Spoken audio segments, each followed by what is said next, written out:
Dunia hari ini nyaris menyaksikan bencana besar saat Presiden Donald Trump dikabarkan berniat meluncurkan serangan nuklir ke Iran.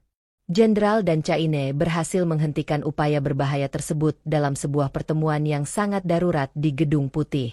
Pertengkaran hebat dilaporkan terjadi antara sang presiden dengan pimpinan militer tertinggi mengenai akses penggunaan kode peluncuran nuklir.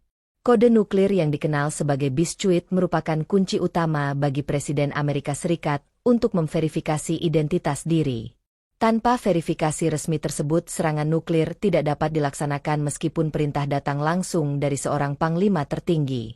Mantan perwira CIA Larry Johnson mengungkapkan informasi mengejutkan ini kepada publik mengenai ambisi sangat berbahaya Donald Trump.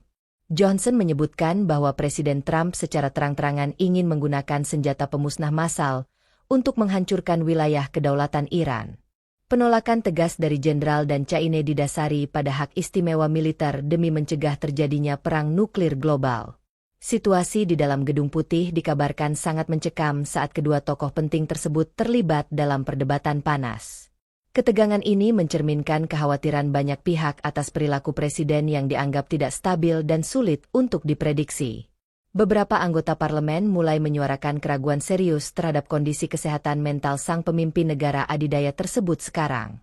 Prosedur peluncuran nuklir Amerika Serikat sebenarnya dirancang sangat ketat guna menghindari pengambilan keputusan yang bersifat emosional belaka. Pusat Komando Militer Nasional memerlukan verifikasi ganda sebelum melaksanakan perintah yang berpotensi memicu kiamat kecil bagi dunia. Kabar mengenai rencana penggunaan bom nuklir ini tentu saja mengejutkan publik internasional yang sedang mengamati dinamika politik. Hubungan antara Amerika Serikat dan Iran sendiri memang sedang berada pada titik nadir dengan ancaman militer terbuka. Tindakan Jenderal Caine dianggap sebagai langkah penyelamatan kemanusiaan yang berani di tengah tekanan politik yang luar biasa.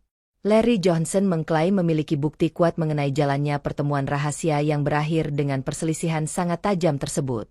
Kritik pedas terus berdatangan kepada administrasi Trump, karena dianggap mengedepankan ego pribadi dibandingkan keselamatan seluruh warga bumi. Isu mengenai stabilitas mental presiden kini menjadi topik utama dalam diskusi politik di Washington maupun luar negeri. Jika perang nuklir benar terjadi, dampaknya akan sangat menghancurkan peradaban manusia dan ekosistem di seluruh dunia ini.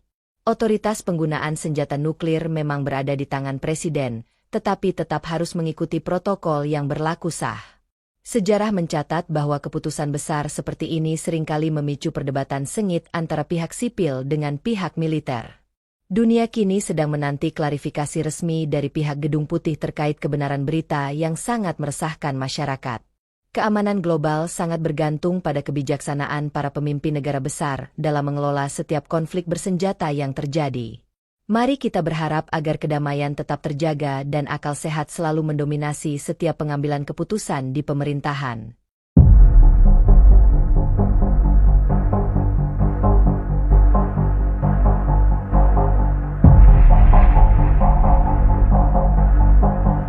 Perkembangan terbaru datang dari kekuatan militer Iran. Iran dilaporkan mengerahkan kapal tempur berkecepatan tinggi yang dikembangkan oleh Garda Revolusi atau IRGC. Kapal ini dikenal dengan nama Haydar 110 dan disebut-sebut sebagai salah satu kapal tempur operasional tercepat di dunia saat ini. Menurut laporan yang beredar, Haydar 110 mampu melaju hingga 110 knot atau setara dengan sekitar 204 km per jam. Kecepatan ini jauh melampaui kapal serang cepat konvensional lainnya yang dimiliki banyak negara. Dengan keunggulan tersebut, kapal ini dinilai mampu melakukan manuver cepat sekaligus menghindari serangan lawan dalam waktu singkat. Tak hanya soal kecepatan, Haydar 110 juga dirancang dengan teknologi material canggih. Kapal sepanjang kurang lebih 14 meter ini menggunakan bahan komposit ringan, seperti serat karbon. Material ini membuat bobot kapal menjadi jauh lebih ringan, namun tetap kuat saat melaju dalam kecepatan tinggi. Selain itu, penggunaan bahan komposit juga diklaim mampu mengurangi jejak radar, sehingga kapal ini lebih sulit terdeteksi oleh sistem pertahanan musuh. Keunggulan Haydar 110 tidak berhenti di situ. Kapal ini juga dilaporkan dipersenjatai dengan 2 rudal jelajah anti kapal jarak menengah. Persenjataan tersebut memberikan daya gempur signifikan, terutama dalam operasi laut berskala kecil namun mematikan. Dengan kombinasi kecepatan tinggi dan persenjataan rudal, kapal ini sangat cocok digunakan dalam taktik serang lalu mundur. Strategi ini memungkinkan Iran untuk meluncurkan serangan cepat, kemudian segera menghilang sebelum musuh sempat membalas. Iran disebut-sebut menyiapkan kapal ini untuk beroperasi di wilayah strategis, seperti Teluk Persia dan Selat Hormuz. Kedua kawasan ini dikenal sebagai jalur vital perdagangan energi dunia, yang setiap harinya dilalui oleh kapal-kapal pengangkut minyak dan gas. Namun di sisi lain, wilayah tersebut juga kerap menjadi titik panas dalam ketegangan militer antara Iran dan negara-negara barat. Kehadiran Haidar 110 dinilai sebagai bagian dari strategi Iran dalam memperkuat kemampuan perang asimetris di laut. Artinya, Iran berupaya menciptakan ancaman signifikan meskipun menghadapi kekuatan militer yang lebih besar. Dengan investasi berkelanjutan pada platform cepat dan bersenjata rudal, Iran tampaknya ingin memastikan bahwa mereka tetap memiliki daya gentar di kawasan perairan yang sangat krusial ini. Perkembangan ini tentu akan terus menjadi perhatian dunia, mengingat pentingnya stabilitas di jalur energi global.